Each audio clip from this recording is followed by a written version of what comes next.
What is up, guys? Welcome back to another episode of the Dab Jiu Jitsu podcast. As always, I got my buddy Austin with me this week. What's up, everybody? And this week, we are trying out the microphone. We have one microphone right now. Look at us. Look at us. Moving on We're up. moving on up. Just like the Jeffersons, baby. So if you are listening to this episode, make sure to drop a comment, give us some feedback, DM us. Let us know how this audio compares to the other one. Do we need two mics, or are we still needing a little bit more work on the audio to kind of find that balance? But this is a starting step in the right direction, I think. And I guess we'll get this episode started off. This week we're going to be talking about I guess having kids in martial arts and maybe some of the benefits, maybe some cons as well to having kids in jiu-jitsu. Yeah, I mean, but first things first. Oh yeah, here we go. First things first. Josh, I know you saw it because we already talked about it, but the kick heard around the world from last night. Dude. I hope all of y'all saw that kick last night. And for you guys that don't know what we're talking about, we're referring to Leon Edwards kicking Kamaru Usman in the side of the head and knocking out the pound-for-pound best fighter in the world. In the 5th round. Less than a minute left. And according to Austin and I's scorecards, because we had the same score throughout the whole match. We were texting each other 1-0, 1-1, 2-1, 3-1, 3-1, 4-1. Oh man, this is Usman's fight. Oh my god. It was 3-1 Usman, and then throughout the whole match, I was like, yeah, this round's kind of boring. They were still like kind of feeling each other out, it seemed like. A little bit. So I think really Usman he's a wrestler, right? So Right. he's been recently throwing hands more since he got in with Trevor Whitman and got his striking going. But Leon Edwards is notorious for his striking. So I think Kamaru really didn't want to trade with him, and so he went to his wrestling. He went to his roots. Well, and you saw that in the first round too, because you saw Leon Edwards just trade the hands so well, and on like you and I both discussed in that first round, we had it Leon Edwards 1-0 at the end of the first. And not only that, he actually took down Kamaru Usman. That was The first time in what 16 fights. 16 fights. First time anybody has taken down Kamaru Usman. As soon as it happened, I was with some people that I don't really watch fights, and I was like, "Oh my god!"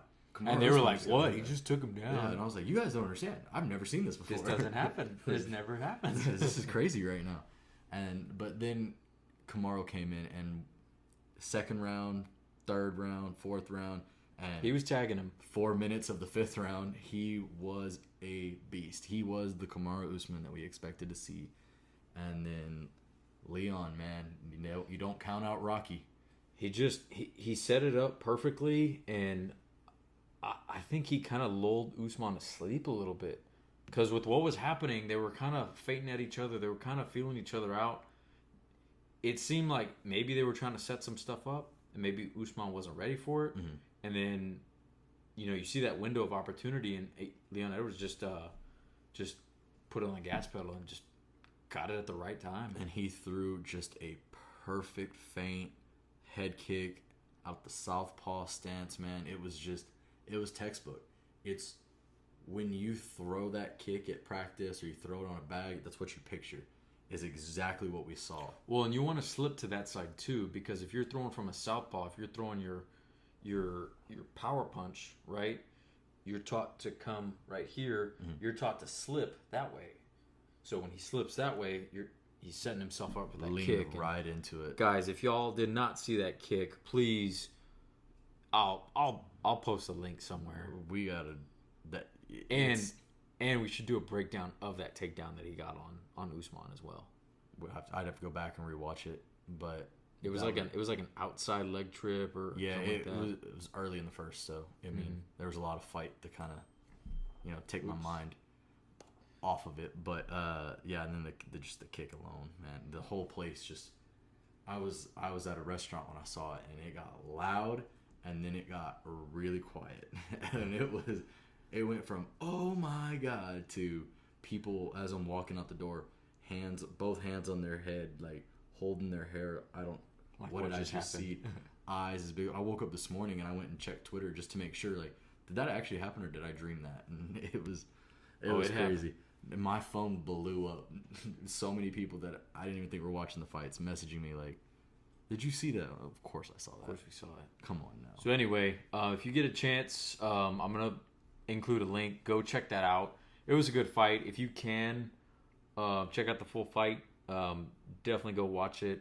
Fourth round was a little boring, but 1, 2, 3, and 5 were good ones to watch. So without further ado, let's get into the topic of today. Putting your kids in martial arts and what some benefits and like detriments. I don't know if that's the right word or not, but let me just ask you, what do you think are some good benefits to putting? So growing up, I never really did any martial arts, right? My extent of martial arts training started, I was 22, I want to say, maybe 21, something like that. So I was real late to the game. I watched it. I loved it. I always talked about doing it, but I was always talking about it, and I never was about it. Finally got into it, and I wish, as a kid, I got into it a lot younger. I wish my parents would put me into it. I did play sports growing up. Like I started baseball at 4 years old, 5 years old, something like that. Played that my entire life, and football starting in middle school, stuff like that. So kids in any kind of sport in general, it builds a discipline, right? And martial arts is one of the most disciplined things you can do. So I personally really wish my parents would have put me in it. That way I could have aged with the sport, and it had been something that has been a part of my life for 15, 20 years, however long. Yeah, I mean, you'd be a black belt at this point. I don't know. Maybe. If you're doing it for 15, 20 years as a kid, there's people that I've rolled with, and one guy in particular, he's actually out in Houston now. Rolling with him, he's been doing it for 12, 13 years since he was a kid, and he's on another level, and he's younger than I am. It's not saying much. A lot of people are younger than you, bud. Anyway, but just rolling with him, it's like you can see all the gears working, and he's been doing it for so long. He's got that level of proficiency, and it's true what they say. It's like you can't beat the mat hours. You have to put the hours in. The mats will never give you something that you haven't earned. Yeah. So, just kind of tying back to your point about being put in earlier as a kid, I feel like that's a very common thing that I've heard a lot of people say. They come into this and they get the bug and they start going a lot and they love it, and they're like, oh, I'm not going to quit. And the next thing I hear people typically say is, man, I wish I would have gotten to this sooner. Mm-hmm. And so I've never heard anybody say or not say that, right? Like, we've had some people that come into the gym they're even older than you. It's crazy. I didn't know people get that old. But they'll come in and they may have some other kind of discipline, whether it be wrestling or something like that. But every one of them was like, man, I just wish I would have found this sooner. And jiu-jitsu especially, because, you know, when you look at, you know, playground fights and you know, kids maybe getting bullied, you know, in school or whatever, they're typically going to go to the ground. Mm-hmm. The only times you typically see people stay in a standing position is typically in MMA. Yeah. When there's a gentleman's agreement that, oh man, none of us are jiu-jitsu, we're going to stay strikers. Oh, we're both going to stay on the feet. Yeah, or boxing. Yeah. Boxing, kickboxing, Muay Thai, whatever your striking of choice is. You know, there's a kind of agreement there. But on the flip side of that, you have somebody jiu-jitsu with a specialty in jiu-jitsu, they're going to want to take it to the ground. Yeah. And, well, I mean, I think the percentage was 95% of every street fight is going to go to the ground. Something like that. Why not allow yourself from a young age to be taught how to defend yourself and take care of yourself once, heaven forbid, a situation like that occurs, right? Sure. Never do you want to hear about your kid getting involved in a street fight or anything like that. Right. But I at least want to know if it does happen, my child will be able to protect themselves. Right. And jiu-jitsu really is, I mean, it can be very offensive. Very offensive. We've seen it.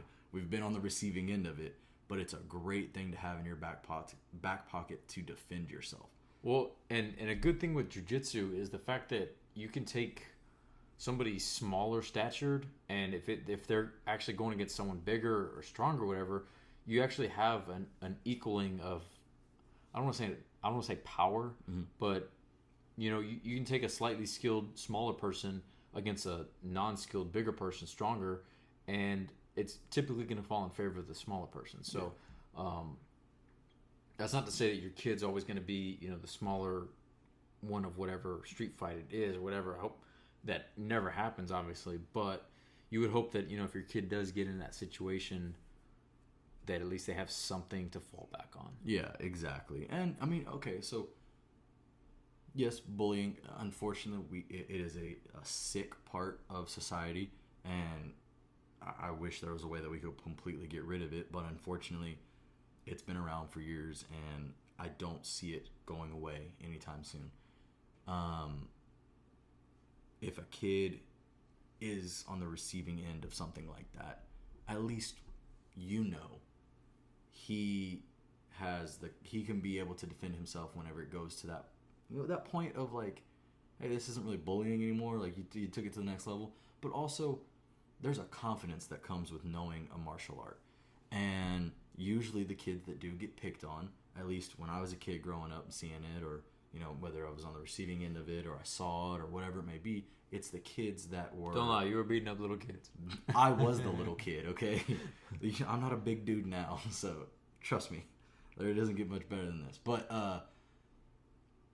having that confidence, usually the kids that don't have the confidence are the ones that get picked on, right? Right. So allowing your kid to have that kind of confidence is going to benefit them. Plus, it gets them to put down the dang controllers and the tablets. Yeah, that's a huge... I'm actually glad you spoke on that, because I'm my kid plays video games. I'm going to play video games with them. Yeah, but, absolutely. But there's that whole concept of when your kids are looking for something to connect with their parent or guardian with, that when y'all do it together, there's just a special bond that you kind of...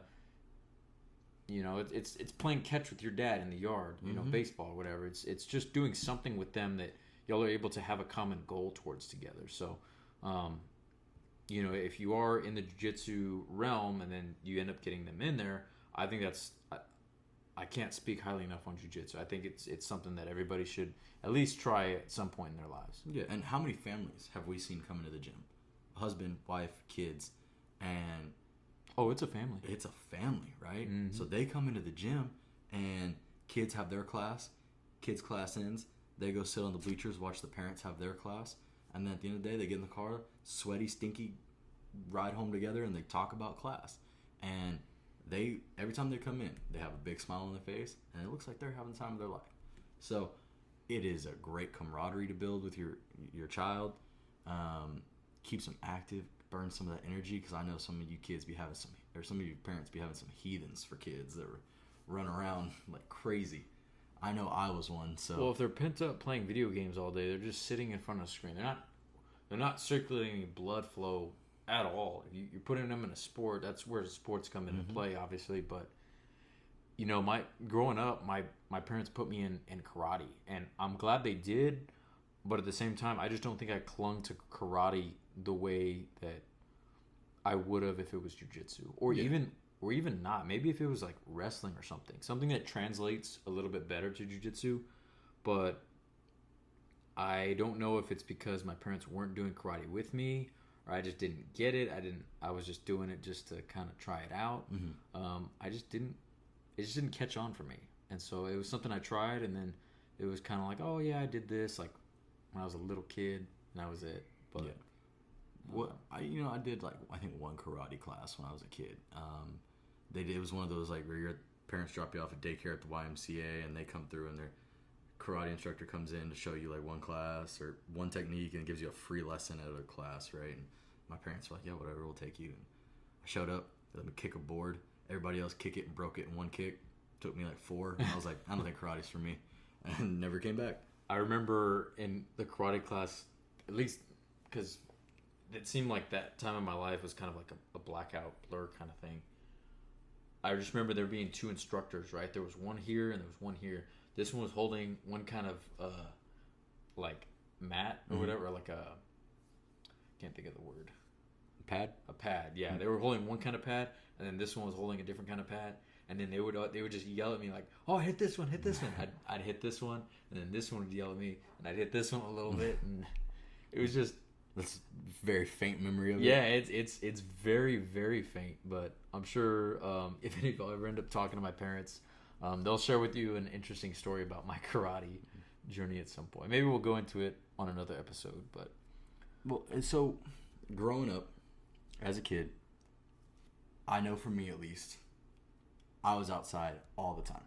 I was outside playing. I was active. I was burning energy. I was getting sweaty, having fun outside, drinking water from the hose on the side of the buildings, like doing all the stuff that we don't see kids doing nowadays. Like I smile whenever I drive by and I see kids playing outside in my neighborhood because it's awesome. I'm glad to see it. it's nostalgic. Yeah. Yeah. But some kids don't like to go outside. So, counter to that, go put them inside a gym and let them go run around and do the same thing. I mean, we see our kids' classes get around all the time. And not only is it just jiu-jitsu and they get their rolls in and stuff like that, they're playing games. They're making friends. I mean, it teaches good socialization skills too. If you haven't, that's just another benefit to this. If you have an introverted kid, I was very introverted growing up. Really? I think in some, yeah. Wow. I think in certain circumstances, I'm still introverted in certain ways, but that's something that can also get them out of their bubble, get them out of their shell, and get them talking. And especially if they're at that age where they can maybe go into the adult class as well. You have adults helping them who just want to see them get better too, and they're gonna take care of them like if they were their own kid. Yeah. So, absolutely. Can't speak highly enough of this stuff, but So, obviously, we are a little biased to jiu-jitsu, right? But you got a little one. When she's of age, let's say jiu-jitsu isn't an option for some ungodly reason. We don't know why. But jiu-jitsu isn't an option. they banned it in the U.S. Yeah, because... Too many heel hooks. So Some- white belts. Yeah, that's the issue we're going In the with. gi. So, too many heel hooks in the gi, white belts say no more jiu-jitsu. America's like, all right, we give in, no more jiu-jitsu. What is your discipline of choice to have the young one get into? Are we talking discipline like as in martial arts in general, just taking jiu-jitsu out, or are we talking discipline as in like just any sport kind of thing, or what do you... Oh, that was a good rebuttal that I didn't have an answer for. We can do both? You por qué no las dos? So let's say just martial arts. I know I said that wrong. No, I got what you were saying. Yeah, but I don't speak Spanish, but it sounded right. screw it. Let's just say martial arts in general. Just martial arts. Ooh. That is a tough one because you want the ground aspect, and the only other ground aspect really is judo. Really? Even then, that's standing. You're trying to take him to the ground, but oh man, you got me stumped on this one. Yeah. I think if it's out of the equation,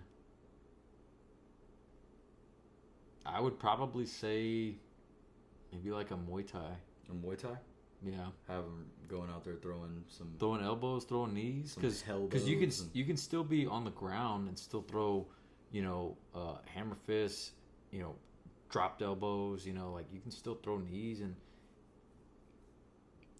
I don't like that it doesn't have the grappling aspect to it. But if we're looking at just martial arts and you're taking away wrestling from me, Oh, I didn't take away wrestling. I just took away jiu-jitsu. well, so I think of wrestling as like a sport kind of thing. Oh, I don't see it as where like a you're going with it. martial art. Okay. That's see why I where you're going. asked. Yeah, I see where you're going with it. Gotcha. So if we're opening it up to everything that it's minus jiu-jitsu, obviously, I think we touched on it earlier. I'm biased to wrestling. okay. I think wrestling translates the easiest over to jiu-jitsu. I think from the way that jiu-jitsu is moving as a sport, it's going more towards no-gi. For sure. And so you tend to see that in wrestling, because they wear what are they called? Spandex or The Speedos? leotard. Leotards, there you No, go. I don't think it's that. It's a singlet. It's 100% a The singlet. Tarzans. Yeah. Yeah. So they end up they don't wear a gi. There's no belt. There's no collar, sleeves, or anything. So I think wrestling for me. Yeah. And then if you take both of those out, I'm going Muay Thai. Yeah. What about you? So, I'd probably have to agree with you. Wrestling for sure. And I'm looking at it from the aspect of, you know, I want to breed a fighter, right? Like I'm gonna ride my kid's coattails kind of thing. But if you go look, most in MMA, at least, most world champions started with wrestling. They come have a wrestling background, and then they developed another art with it, right? Whether it be wrestling to boxing, wrestling to kickboxing, wrestling to jiu-jitsu, whatever it may be, they started with that wrestling. One, it teaches a kid how to be aggressive in the right setting. Mm-hmm. You always want to be able to grapple. You want to be the one taking people down, not getting taken down. That's one thing I praise y'all wrestlers for the most. Y'all stand-up game is incomparable to any other that I've seen. When I know I'm about to roll with a wrestler, I know I'm going to be working off my back. Like it's in my mind. I know straight ahead. I'm getting taken down. Shoot, sometimes against y'all wrestlers, and I'm not afraid to say this at all. If I know that they have previous wrestling experience, I'll just sit down. I'll be like, butt scoop. all right. We're gonna end up here anyways. Yeah. So might as well start. But on the inverse of that, I know part of me needs to get out of doing that because I know that's just taking the easy way out. I know that's not what's gonna make me better at the end of the day. So yeah, but you gotta do what you gotta do, right? So we'll see. What game am I working that day? A, B, or C? Exactly. But no, I'd have to say F or F. I'm failing either way. But I'd have to say wrestling. Wrestling is definitely something that I wish and I should have listened to my friends in high school. You know, I played football and baseball, right? But I had a couple friends of mine that were wrestlers, and like, dude, you should come do wrestling. You love watching MMA. Like, why not come wrestle? And I was like, nah, I don't know. I don't want to quit the sports that I'm doing now. They're like, you don't have to. You could literally do all three. And I was like, yeah, wrestling's not for me. I never thought I'd see any practicality behind it. And then here I am now, kicking myself for not going to wrestling and trying it and learning it, because I bet you, had I started that in high school, I probably would have continued, whether it be with jiu-jitsu or some kind of martial art. Even then, going back to wishing I had started earlier. And then to go a little bit deeper than that, if I took away jiu-jitsu and wrestling, what's that third and final step that you're saying, all right, you know what, these are out? Yeah, I'm trying to take away all the grappling, so I'm trying to get towards the no grappling. We're just throwing limbs. Don't come back with catch wrestling. Don't give me that. Greco. Yeah. No, I would probably give me a striking. Yeah. So I love Muay Thai. I absolutely I adore it. I think it's so fluid. It's so pretty to watch, and man, is it brutal. But there's just something about the sweet science, man. Straight to boxing. Just learning how to throw some hands and being really, really good at it. It's the simplest of all martial arts, I feel like, but it's also the most effective. Well, and you get a really good boxer, I think, if you start watching their footwork and how they move, and just it's a dance. I know you and I have both talked about it. It's just a dance that you're trying to figure out, like, where your opening is, and there's so many different ways of moving your feet and moving your head and all of that. It's a beauty. It really is. And I love Muay Thai. I love the aspects of, I've always said to anybody that's like, oh, are you watching the fights? And I'll have to ask them, like, you mean boxing or MMA? Because I'm not a big boxing guy. I think the boxing completely cuts out the lower half of the body. But to have a child in a sport, a martial art, I feel like maybe starting with boxing. Yeah, and I actually like that you said that too, starting them off on a simpler thing, because in the boxing realm, what's one of the main things you're taught is to keep your hands up. Keep your hands up, don't get hit, and if you do get hit, learn how to take it, kind of thing. Yeah. So I like that you touched on the boxing aspect. I think boxing would be a good one if I'm no grappling whatsoever, just striking. Have them start boxing, and then once they're pretty good at it, then introduce them to kickboxing. Yeah. And introduce the lower half, and then learn how to throw some knees and elbows maybe later on if they want to stick with the sport. But I would say probably boxing would be the first one. Learn how to move your head, move your feet, learn how to dance around the ring, dance around your opponent. It's a chess game, but with your hands. Yeah. Well, I guess the chess is also played with your hands. Okay, so it didn't really work out the way I thought, but Oh man. whoops. That's so funny. But yeah, I think this kind of started off and sparked off with talking with Mark last week about some of the kids classes and actually kind of getting a insight from the owner's perspective on how to run kids classes. Mm-hmm. And Because you got to appeal to the parents too. yeah, And especially if they're not doing it, mm-hmm. they're gonna have a different outlook on seeing how this gym treats my kid, even though I don't know the culture of what jiu-jitsu is going in. Like, I just see my kids having fun, Yeah. and they're excited, and now we're talking in the car, we're talking at dinner, and so it's just an overall good experience. If anyone listening is ever in the New Braunfels area, be sure to come by, check out the gym, MBTC off Industrial Road. Talk to Mark or Billy, and they'll be sure to take care of you and your kids. And you know what? Even if you're not in the New Braunfels area, or you are, and maybe you've tried. You drive down here right now, and you come. You get here yesterday, but it whether it be our gym, whether it be another gym, it doesn't matter. I think we've stressed it enough. I think the opportunity to have your child get in and learn some kind of martial art, whether if it's not jiu-jitsu, wrestling, judo, boxing, kickboxing, Muay Thai, whatever. At least get your kid active, man. Get them off the screens and get them out and moving. Coming from someone that's still younger, I wish I would have done it. So. And same thing with me. I wish I would have gotten into it younger too. So, yeah, just take those words and run with them if you have the opportunity right now too. Yeah. I think that's it for me. Yeah, man, I like this mic. Yeah, we'll have to re-listen to this and see if. And this is just one mic, guys. Like at some point, we're probably gonna throw 2, 3, 4 mics in there.